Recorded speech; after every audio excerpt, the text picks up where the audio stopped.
આ શરીરનો થોડો આપણે વિચાર કરીએ ને કે ભગવાને આપણને જે આ શરીર આપ્યું, આ શરીરની અંદર ત્યાં મુંબઈની અંદર ડોક્ટર BR દેસાઈ સાહેબ ENT સર્જન મહંત સ્વામી મહારાજનું કાનનું ઓપરેશન એમણે કરેલું.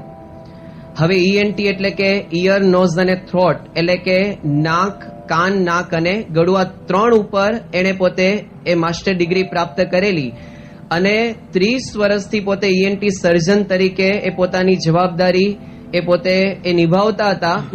અને એમણે પોતે વાત કરી કે આ 30 વર્ષથી ખાલી કાન ઉપર સંશોધન કરું છું, બીજું બધું નહીં, નાક નહીં કે પેલું ગળું નહીં. ENT સર્જન હતા પણ એણે પોતે કે ખાલી 30 વર્ષથી આ કાન ઉપર સંશોધન કરું છું, પણ હજુ પણ ભગવાનની આ એક રચના, એનો તાગ હું પામી શક્યો નથી કે ભગવાને આ કાનની અંદર કેવી રચના કરેલી છે.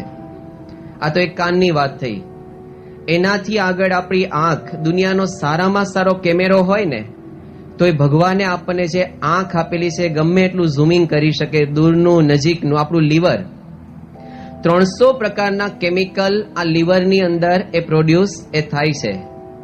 આ દુનિયાની અંદર આમ એક કેમિકલ પેલા ફેક્ટરી બનાવી હોય ને તો કેટલું બધું કરવું પડે, પેલી જમીન લેવાની, એને કરાવવાની, એના ઉપર પેલું આખું સ્ટ્રક્ચર તૈયાર, બાંધકામ કરવાનું અને ઇન્ફ્રાસ્ટ્રક્ચર તૈયાર થાય, મશીનરી ઇન્સ્ટોલ કરીએ અને એની અંદર એ પાછો એનો સ્ટાફ પેલો રાખવાનું, મેન્ટેનન્સ કરવાનું અને પ્રોડક્શન કરવાનું, રો મટીરિયલ લાવવાનું, એનું માર્કેટ શોધવાનું, એમાં પાછી મંદી નડે.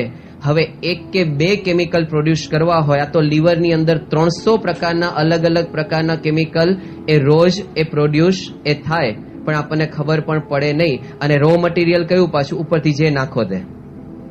અને આવી રચના એ ભગવાને આપણને બનાવી. આપણું જે બ્રેઇન, આજે લેટેસ્ટ ટેકનોલોજીની અંદર ક્રેક કોમ્પ્યુટર 1 સેકન્ડની અંદર 10 કરોડની ગણતરી કરી શકે, પણ વૈજ્ઞાનિકો એવું કહે છે કે ભગવાને આપણને એવું મગજ આપેલું છે કે આ ક્રેક કોમ્પ્યુટર એ આખા વર્ષની અંદર જેટલી ગણતરી કરે ને એટલું આપણું મગજ ખાલી 1 મિનિટમાં કરે છે, પણ વાપરે તો. પણ એની અંદર એ ભગવાને આવું એક મગજ, આખા શરીરની એક રચના એ ભગવાને આપણને બનાવી. અને એની અંદર એ આવા તો કેટલા બધા મોડેલ રોજ બહાર પડે. પણ મોટામાં મોટું આશ્ચર્ય કે અત્યાર સુધી દુનિયાની અંદર જેટલા પણ મનુષ્યો આવ્યા, અત્યારે છે, ભવિષ્યની અંદર આવશે, 2 વ્યક્તિના ફિંગરપ્રિન્ટ્સ તમને સરખા જોવા ના મળે. ભગવાને કેટલી બધી અલગ અલગ પ્રકારની ડાઈ બનાવી હશે. આમ ઘણીવાર આપણને લાગે પેલા જોડિયા ભાઈ હોય ને, ટ્વિન્સ હોય, આપણે લાગે સરખા છે. મહારાજના વખતની અંદર પેલા ભગો અને મૂળો હતા અને એ પોતે શ્રીજી આમ કે સરખા જ લાગે, પણ શ્રીજી મહારાજ કે ભેગા રહો ને તો ખબર પડે કે આ ભગો છે ને આ મૂળો છે, કે એ પણ 2 પોતે સરખા જોવા મળે ને. આ ભગવાનની એક રચના એ આપણને જોવા મળે. અને આ તો શરીર, આજુબાજુ અગોચર વિશ્વની અંદર વૈજ્ઞાનિકો એવું કહે છે કે only 3% world is known world, 97% world is unknown world. કે ખાલી દેખાય છે ને એ દુનિયાની અંદર જે બધી અજાયબીઓ આપણને લાગે તો ખાલી 3% દેખાય છે. 97% એ આ બ્રહ્માંડની બધી રચનાઓ તો આપણને ખબર પણ નથી. એનું સંચાલન ભગવાન કરે છે. મહારાજ આ સમજણ, સર્વ કરતા હરતા ભગવાન છે. ભગવાને આ સૃષ્ટિની રચના કરેલી છે. એ સમજણ મહારાજ આ વચનામૃતની અંદર એ આપણને દ્રઢ કરાવવા એ માગે છે. હવે આ તો દુનિયાની અંદર ઘણા બધા એ પોતે એ માનતા હોય.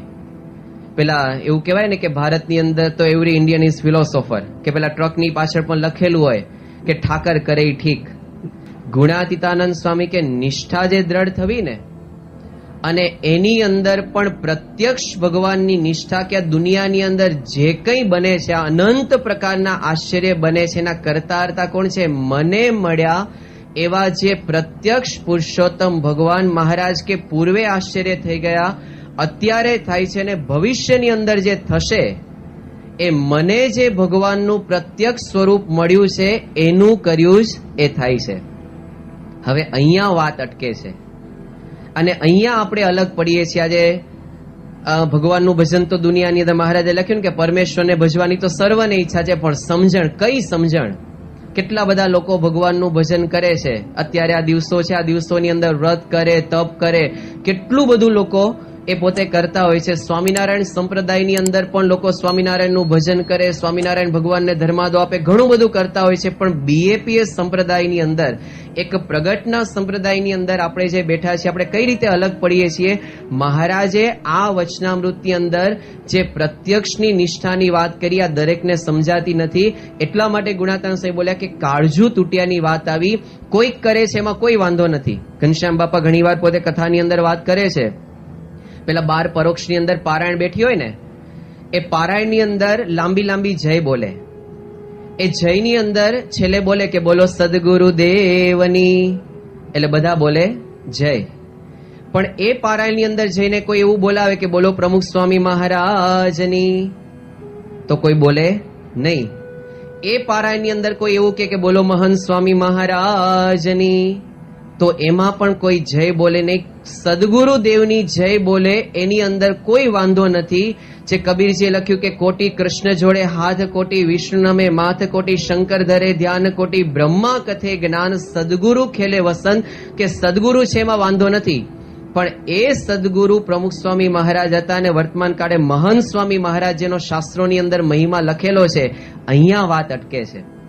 પ્રમુખ સ્વામી મહારાજ 1984 ની અંદર સ્વામી ત્યાં અમેરિકાની અંદર ત્યાં પામ સ્પ્રિંગ બાપા પધારેલા, અને એ વખતે અક્ષરના બધા સ્વરૂપોની વિવેક સાગર સ્વામી અદભુત બધી કથા કરેલી, વાતો કરેલી, અને બાપા પણ એકદમ ભાવની અંદર બધી વાતો કરતા હતા. એમાં સ્વામી બોલ્યા, સ્વામી કે ઉપર જે છે દેખાતા નથી અને નીચે જે છે મનાતા નથી. દુનિયામાં લોકો વાતો તો ઘણી કરે કે 1000 હાથવાળો ઉપર બેઠો છે, પણ એ 1000 હાથવાળો અત્યારે આ 2 હાથવાળાની અંદર આવીને કામ કરે છે ને ત્યાં અટકે છે. મહારાજ આ સમજણ આપણને દ્રઢ કરાવવા માંગે છે. પ્રમુખ સ્વામી મહારાજ ત્યાં વિદ્યાનગરની અંદર સ્વામી બિરાજમાન હતા, અને એ વખતે મુલાકાતની અંદર એગ્રીકલ્ચર કોલેજના એક પ્રોફેસર બાપાના દર્શન કરવા માટે આવ્યા, અને એમણે પોતે એક આંબાની એક કલમ વિકસાવેલી. આમ કેરીની અલગ અલગ પ્રકારની પેલી 700 અલગ અલગ જાત આવતી હોય, તો એને આમ સામાન્ય રીતે આમ કેવું હોય કે પેલા આંબાના અલગ અલગ, પેલી હાફૂસ હોય કે પછી પેલી રાજાપુરી હોય કે લંગડો હોય કે કેસર કેરી હોય, દરેકના આંબા અલગ અલગ હોય. હવે આમણે તો એવું સંશોધન કરેલું કે એક જ આંબા ઉપર, એક ડાળી ઉપર પેલી કેસર આવે, બીજા ઉપર પેલી રાજાપુરી આવે ને લંગડો આવે, એવું એક સંશોધન કરેલું. પણ કોલેજની અંદર બીજા બધા એની સાથેના જે બધા લેક્ચરર્સ અને બીજા બધા વિદ્યાર્થીઓને કોઈ સમજવા માટે ને સાંભળવા માટે તૈયાર નહોતા કે આવું તે કંઈ હોય. એટલે એ પોતે આખો પેલો છોડ લઈને બાપાની પાસે આવેલા, અને એ વખતે મુલાકાતની અંદર એ સ્વામીને એને પોતે વાત કરી કે સ્વામી આવી એક મેં કલમ વિકસાવેલી છે. એટલે બાપાએ તો એકદમ, પ્રમુખ સ્વામી મહારાજ તો એકદમ શાંતિથી, આજે જે રીતે મહંત સ્વામી મહારાજ દરેકને શાંતિથી આમ સાંભળે, આપણી ધીરજ ખૂટી જાય ને ત્યારે એની ત્યાંથી સાંભળવાની એની શરૂઆત થતી હોય, અને એની અંદર બાપાએ એકદમ શાંતિથી એમને સાંભળ્યા, એને ખૂબ સંતોષ થયો અને બહુ રાજી થયા. બાપાએ આશીર્વાદ આપ્યા, પ્રસાદ આપ્યો. એટલે જતા જતા બોલ્યા કે સ્વામી એક તમે મને સમજ્યા, કે બીજું કોઈ સમજવા તૈયાર નહોતું. પ્રમુખ સ્વામી મહારાજ કે અમારું એવું જ છે, કે અમને પણ કોઈ સમજવા માટે તૈયાર એ નથી. જો પ્રગટની વાતની અંદર એ વાત અટકે છે. મહારાજ કે એ કરતા હરતા એ ભગવાન છે, પણ એ ભગવાન, આ પ્રત્યક્ષ ભગવાનની વાત એ મહારાજે કાર્યણીના 7મા વચનામૃતની અંદર પણ વાત કરી. મહારાજ કે અનંત કોટી બ્રહ્માંડનો જ્યારે પ્રલય થાય ત્યારે અક્ષરધામને વિશે જે ભગવાન રહે છે એ જ મને પ્રત્યક્ષ એ અત્યારે પ્રાપ્ત થયા છે. એ પ્રત્યક્ષ પુરુષોત્તમને વિશે જે દ્રઢ નિષ્ઠા, એ જ મહારાજ કે આત્યંતિક કલ્યાણ.